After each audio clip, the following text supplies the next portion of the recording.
खेसारी लाल यादव ने पाकिस्तानी सीमा हैदर को बोल दिया बहुत ही बड़ी बात। तो जी हाँ, नमस्कार दोस्तों, आप लोग देख रहे हैं झटपट बिहार। झटपट बिहार चैनल पे आप लोगों का पहली बार आए हैं तो चैनल को सब्सक्राइब जरूर कर लीजिएगा।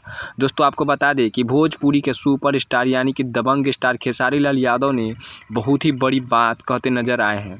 दोस्तों आपको बता दें कि खेसारी लाल यादव ने सीमा हैदर को यानी कि सीमा सचिन को बताया है कि ये बहुत ही बड़ी ISIS का एजेंट है। हालांकि ये बात में बहुत ही बिल्कुल सटीक बैठ रही है। कारण यह है कि इंडिया का जो क्राइम जो रिपोर्टर हैं, जैसे कि जो इंडिया का जासूस एजेंट है, उनको ये काम सौंपा गया है। लेकिन खेसारी लाल यादव भी इसका खुल्लम-खुला चैलेंज देते हुए नज़र आ रहे हैं कि ये सीमा हैदर सीमा सचिन बनकर पाकिस्तान में आई है, लेकिन ये ISIS का एजेंट है। और हालांकि इस पे पुलिस कड़ी से कड़ी पूछताछ कर रही है इनसे, लेकिन इसमें पूरी अभी बात खुलकर सामने आ रही है कि ये ISIS का एजेंट है।